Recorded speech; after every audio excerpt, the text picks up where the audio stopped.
Dedicate our learning again to Am Yisrael's Slacha Baruch Hashem. We're seeing some success over there in Lebanon, Syria. All our enemies slowly getting knocked out through different Nisim Niflos and wondrous technological developments of the Kliga Yid. Yeah, clever Jew. YITZCHAK. Let's hope it never gets used back against us. And the point is that we have to have in mind my son, Baruch Hashem, MASHA, all the soldiers, because even though Baruch Hashem, they're having a positive week of rest in Yerushalayim, but they are, unfortunately, the other way around, being prevented right now from coming back home again this Shabbos. There are Shabbos they were home. And Hashem, I'll look into it, because there was a bit of a shvach on the base. They have a newer base that doesn't have set up for the whole Shabbos thing that Rabbanut usually provides. So I'm going to speak to one of our Avreichim here from the Moharan who's involved with the Rabbanut and make sure that their base gets a family or a visitor, someone to make Kiddush. Someone, even though my son could do it, but it's a different thing when it's sent, like someone comes from outside and mechaziks the olam. And that's what they've been doing this whole week. They've really made up for a lot of months and months of just fighting in Gaza. Like my son's got fillings today, he went to the dentist, and different things that they have neglected because of the army. They went to do slicha, they went to all these fun activities, swimming and pulling. They went on a tour. And did you see that video I put on the chat? You can see it. It's very nice. It's I'll quickly show it to you. It's mamish chizuk. It's like 50 seconds of Baruch Yitzchak walking around the old city during this one of the nights of this week and getting chizuk from the whole avir of Yerushalayim and being around Baruch Hashem and Is David south? David south. David is south? Yeah. Drom is south. Darom is south. No, I'm asking Yossi if David is in the south. My son's been in the north now. In the north? Yes, in Lebanon. How's it up there? Right. He had to be moved off his base because they were targeting him. Wow. So that's something. There's some stuff going on up there. They're talking about all these units now. But this week he got some chizuk. They used my son for some reason for this video, and he's doing, bless you, he's doing all Yiddishkeit stuff like chauffeur. And, it was a nice thing they put together. It was on a bunch of channels. Shout out to the video guy. It was nice. My family got to see this. Other people got to see it. It was physical.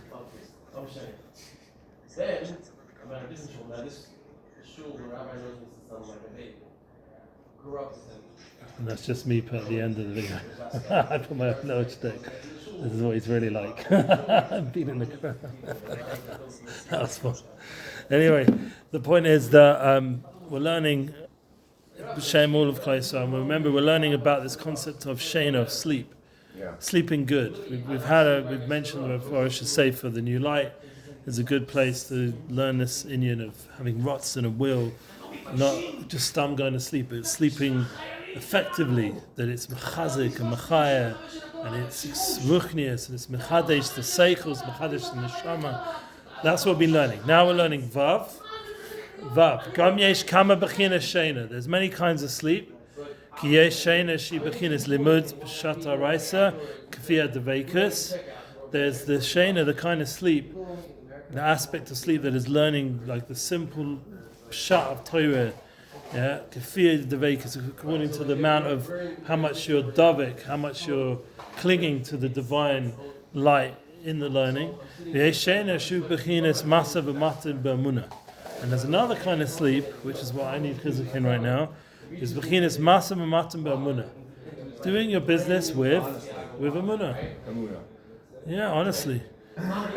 Because honest, say Elech Yid, an honest Yid, it's all one with Emuna. Because if you have Emuna, you're not going to need to ganav, you're not going to steal, you're not going to cut corners, you're just going to say Emuna.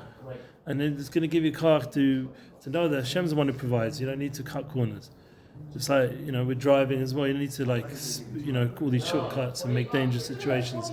Drive safely. You're going to get from A to B. There's no chachma, all this shtiyah that goes on the roads and all these accidents we see at Shimshon.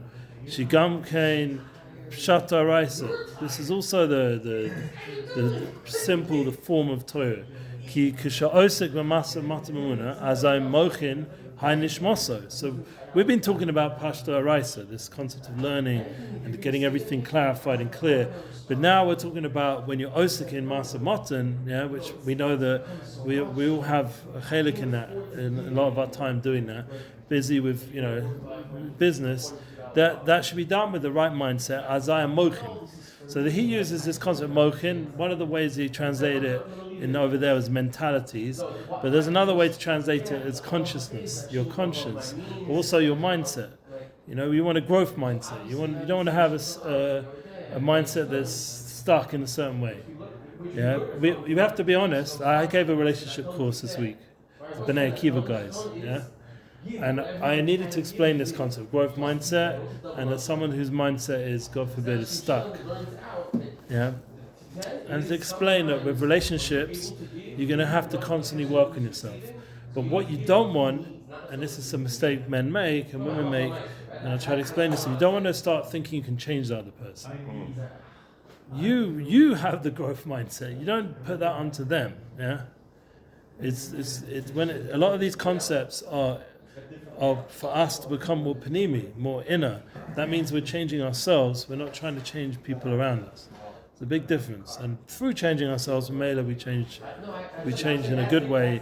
The Metzias of what Hashem, the Shlichim around us, the people around us now are Megala more of the awe of Hashem, because we're tuned into the awe of Hashem. We're tuned into the renewal of our mindset and fresh ways of looking at life. But if we're constantly stale, then we're going to attract that kind of stuff. And then if we get into the victim mindset, forget about it. That's like half of America right now. It's like killing themselves with this victim mindset, or the whole situation and with Israel and the Arab world. It's all this victim. They're making themselves into victims instead of actually being proactive and getting good things done.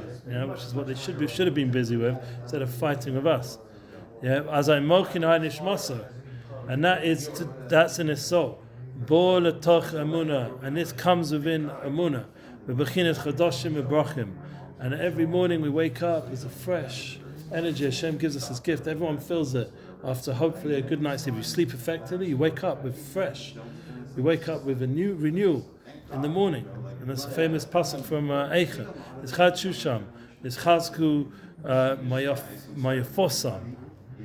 From your tiredness. You get renewed and strengthened from your tiredness. And that's something which then gives you kach to do business with a clear mind. Business, the more clarity, listen to someone like Gedalia Fence who talks about this a lot. If you do business with clarity, with freshness, with an open mind, you're going to be much more tzliach than all these people coming with cutness, angry. It's like the Israelis think they're going to do, not Israelis are like this, obviously, but there's some Israeli, not way of good thing of doing, is that they do business with anger, with aggressiveness, with McGearley, with this sort of over hustle, fighting. And I personally get, whenever I encounter something like that, I'm allergic to it. I can't do business with that. Just can't. I'm not interested. I'd rather not do the business, honestly.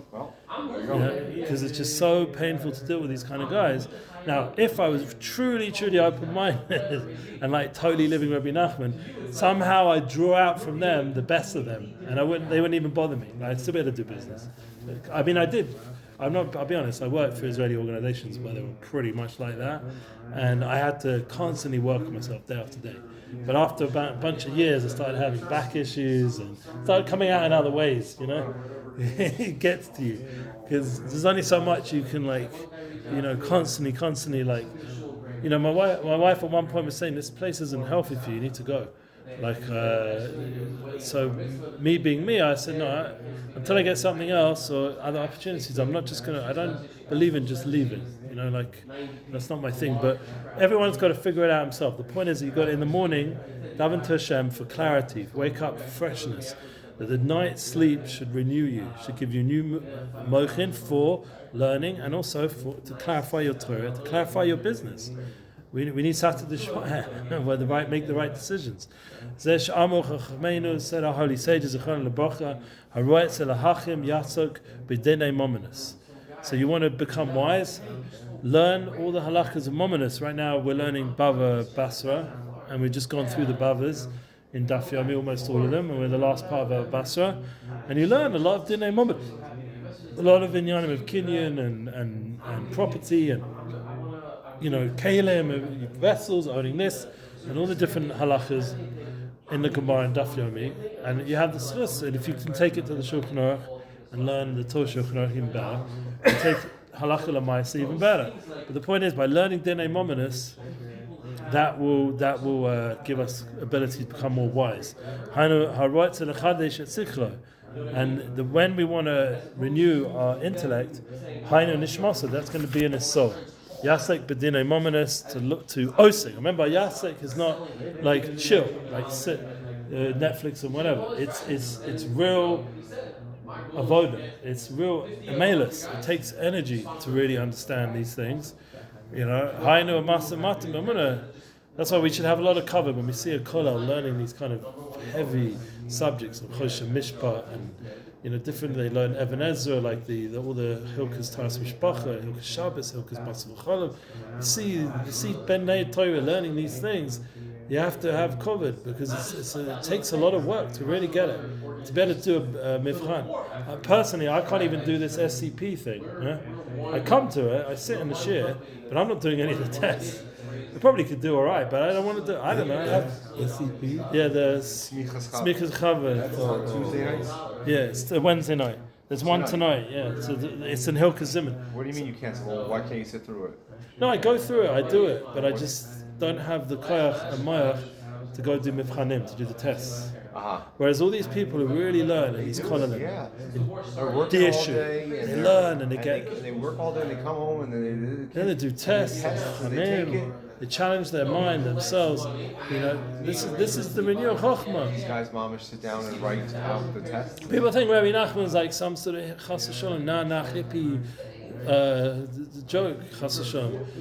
Rabbi Nachman was a goyin in Torah. He knew called Torah Kula as a young man, and he had his Talmud of Nosson was a dayan, was a big Rav. I can't even imagine what it meant, a big Rav in that time compared to the Rav now. With the fact they didn't have all the distractions and the ability to have Yishuv Das and learn was on another level. Fine, we have access to much more information. So if we utilize that, we can also become very high levels in this generation. If we figure out and focus what exactly we're meant to tune into. But the point is, I had a picture just now that I posted on my status. He probably would not want me to do that. Hashem shemochu me. Maybe I'll use it as the cover picture for today, and Hashem mochu me further. But I can't help it because I just think he's such a tzaddik. I wish more people would know who he is. Meir Zilberberg. You saw this picture of the tzaddik? This tzaddik, he's the real deal. Meir Zilberberg. He's a big tzaddik. I could spend till Shacharis tomorrow talking about him. Yeah, I had the chance to be by him for about 5-6 years, 24/7. Other than when he was in his house, and even then I got into his house. Lel Seder, I found ways to find again. I was obsessed with the tzaddik. It was Shimshon, a tzaddik, mamish. I became a shtickle gabbai. I was always in his car. He sat on a wooden board, and he would be under his talis after Shacharis, and he was a real over Hashem. He told me the Amshon on Rosh Hashanah, the questions that Reb Morgenstern's Chevra had on him. Why aren't you in Uman? Why aren't you in Uman? It was back in the day. Reb Morgenstern was very pushing in that way. So. The answer I heard back from the tzaddik was I saw, he didn't say it, but I saw on his stender every Rosh Hashanah he'd daven with 2 svarim in front of him. Before davening he learned the Ketzos Shulchan and the biggest Torah Dedication svarim. He'd real lamdish zachin. Yeah, he'd learn before davening on Rosh Hashanah. So go into it with Torah, and then we're talking about that means getting up 3-4 in the morning. And I tried also to be in there in those days. And then he'd daven at 6:37. By 7 he's already davening, and he'd finish just before Shkia. That was a kind of avoda, and he used to be around him. And that was most of the Yom Tov. One year in Uman, I was there when he was there. Was Simaya? Yeah, and then he left. He came to Morgenstern. That was Morgenstern. Yeah, so Simaya doesn't go. So what's Peshat? So he has on his stender the Likutei Moharan and the Kedushas Levi. Those 2 svarim. So his Indian is he's davening to the svarim of the sun, even if he can't be there personally. Whatever his reason why he doesn't go, he was very close to Rav Yaakov Meir Shechter. So he had 3 big Rebbeim. He had the Beis Yisrael, Rav Yaakov Meir Shechter, and this last Akufa has been the Amshonova. So they're all his rebbeim. And, his Zayd is a big Rosh Shivas and Rebbe Gedalia Shor. If you heard of Rebbe or Gedaliah, he's a big person from his yichus, but without even getting into that, the head of the Zera Shimshon is his cousin. So he came to the Zera Shimshon thing. So I missed it. And I was, in a way, I was happy. I felt uncomfortable going up to my old Rebbe, like dressed like damn well. No proper lavush. I would have been a bit embarrassed, I'll be honest about it. But anyway, Amina Shemaim wasn't there. I had discussed to spend so many years by him. He was by my sons. He was a sandik for one of my sons. He was by most of their brisim, by their simchas. Even BORUCH YITZCHAK, who Wolfson was a sandik, but I still went to Rav Simaya the Shabbos before and got a big bracha from him. And he was very mukush to all my children and everything that I went through in that time period. A lot of Yeshuas. I went a lot of miracles. I lived off miracles, mamish. And he was ma'amin in me. He mamish believed in me. And, I wasn't zocher to keep that very deep personal connection with him because he was very, very careful who was in his close circle. Very, very careful, like who he let in to his world. And I had a glimpse of it, and it was unbelievable what's in that world in terms of his musagim and the cold Torah to get to the Indian of Rabbi Nachman. Here with Dinei Mammon, he knew Kol Torah Kula, and he had a whole she'ifa, a whole plan of how he's going to learn Kol Torah Kula. And he used to give it over once every so on, and special choboras of real mitzianim who would come together, and I happened to be in the same room. It was too much for me, but I hear about all the she'ifas of how, a whole plan how to learn all of Torah properly, not just stomach, really learn it. And his main nakuda was that it's not just enough to have the plan, but the rotzen and the will and working, like Rabbi Nachman talks about, working on your inner will for Torah, for spirituality, really working on your inner drives for what you want in life. So his rotzen was humongous, and his ikaz man, but the Amshana said about him, all the malachim from the world come to hear his Shalasudis shmuz. His Shalasudis is all about Ravada Ravin, will of wills, very stark, very strong. You can go like way off, late after Shabbos to Yerushalayim, he'll probably just be starting the Shalasudis, Drosha. The point is, it's a malis, it's an avoda. It's not just something you just learn intellectually so you can pass a test. It's more than passing the test. It's putting the time in so you're osik in it. Because it's all connected to doing business with Emuna.